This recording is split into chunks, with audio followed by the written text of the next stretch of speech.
E falar em comer, né? Como é importante a saúde bucal. E domingo agora é dia do dentista, E Dia Nacional da Saúde Bucal. Dia Nacional da Saúde Bucal. Então nós convidamos aqui a doutora Renata Amorim, ela que é dentista, está aqui com a gente. Ô doutora, prazer em tê-la, como vai? Prazer, boa Pode tarde. falar um pouquinho mais perto, tá? Pode chegar mais pertinho do microfone. A doutora que veio todo patriota aqui, de blusa verde, de máscara amarela. Que show, hein? Toda combinante aqui. Boa tarde, doutora. Seja bem-vinda. E a gente já deixa a pergunta aí pro nosso ouvinte. Você tem alguma dúvida com relação à sua saúde bucal? Envie aí pra gente pelo 999967074. Conta aí se você vai ao dentista frequentemente ou só quando sente alguma dor. E a gente vai trazer aqui alguns cuidados básicos pra gente manter essa saúde bucal para celebrar essa data, né, doutora? Isso. Boa Agora, tarde, doutora, cara. vamos começar pelo começo, né? Nenenzinho, quando é que a mamãe, o papai tem que começar a se preocupar com a saúde bucal do recém-nascido, da criança? A saúde bucal do recém-nascido e da criança, na verdade, ela deve começar na gravidez da mãe. Quando a mãe ela tem intenção de engravidar, é muito importante ela cuidar primeiro da saúde bucal dela, para ela, quando ela engravidar, ela não ter nenhum problema que ela possa transferir pro bebê. Mas pode, ela se ela não tiver com a saúde bucal, isso pode afetar a saúde bucal da criança? Sim, tanto a saúde bucal quanto a saúde geral. O geral sabia, mas especificamente a bucal? Especificamente a bucal, exatamente. Muito importante ela cuidar dela, cuidar da alimentação dela, não ter nenhuma cárie, nenhuma infecção, porque senão pode comprometer a criança. Entendi. Agora eu quero saber o seguinte, ela está falando isso aqui antes antes de engravidar. Olha que coisa louca. E durante a gravidez, alguma coisa específica ou é a mesma coisa do que antes de engravidar? Durante a gravidez, é importante que ela mantenha sem nenhuma infecção, que ela mantenha os cuidados de saúde bucal normais, escovação, fio dental, caprichar muito bem na limpeza. E existe um conceito assim de aguardar o primeiro trimestre para fazer algum tipo de tratamento mais invasivo, justamente para proteger o bebê. Mas em casos de emergência, é muito mais importante ela tratar a emergência do que ela ficar tendo dor, ficar com uma infecção, algum tipo de problema que pode comprometer a criança. O bebê nasceu. Como é que a gente faz? Porque o bebê nasce, só tem a gengiva ali, ainda sem dentinhos, vai só amamentar. Precisa ter algum cuidado com essa gengiva do bebê? Precisa sim. Primeiro, para criar a criança entender que é normal escovar os dentes, né? Na verdade, ela não vai aprender que escovar os dentes bebezinho, mas ela vai aprender que existe um hábito de higiene. E isso é uma coisa que é muito importante, que desde o bebezinho, a hora que a mãe está limpando, ela vai entender a importância. Uma cotonetezinha? Com uma gaze úmida em soro ou em água filtrada, só para limpar ali aquela gengiva. E à medida que os dentinhos vão nascendo, a criança com 5, 6 meses começa a nascer os dentinhos, aí tem que introduzir a escova. E o creme dental, nesse primeiro momento, pode ser até um sem flúor para não prejudicar a dentição. E, de repente, tornar esse hábito de escovar os dentes uma coisa divertida, né? Então, você tem essas escovinhas coloridas com cara de bichinho e tal, e de repente criar, uma musiquinha, né? Para cantar na hora lá, sei lá, não sei. Criar um clima legal para a criança sentir, porque a criança, ela gosta de se divertir, né? Ela gosta de brincar.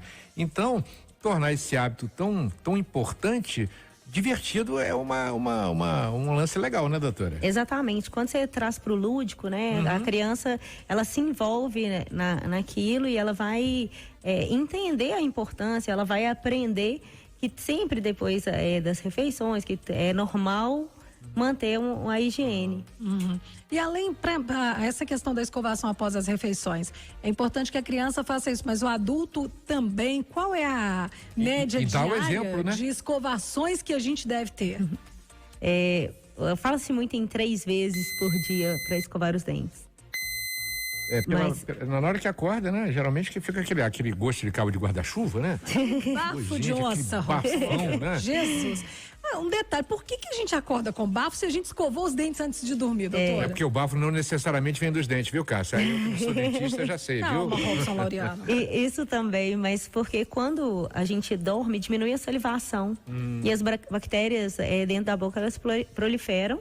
E aí, por isso que aumenta e fermentam os resíduos que estão dentro da boca. A pessoa que tem refluxo, ela tem uma tendência a ter um bafão, um hálito pior? Não necessariamente um hálito pior por causa do refluxo. O problema gástrico pode trazer um mau hálito, que às vezes só de tratar o problema gástrico você consegue tratar o mau hálito. Agora, o refluxo gastroesofágico, né, ele é muito ligado à sensibilidade nos dentes. Porque o ácido, ele como se fosse uma corrosão, como se corroesse a superfície dos dentes. Então, é muito normal, às vezes o paciente nem sabe que tem problema gástrico, mas ele tem sensibilidade e a causa é essa. Agora, por exemplo, doutora, a tendência, né, o que todo mundo prega aí que é errado, né? Mas a tendência é a criança adorar doces, e quem não adora, né? Eu sou uma criança que continua adorando doce, viu, Eu também. Mas olha só, o doce, o açúcar, ele é um veneno para os dentes, né? Com relação à cárie, não é, doutora?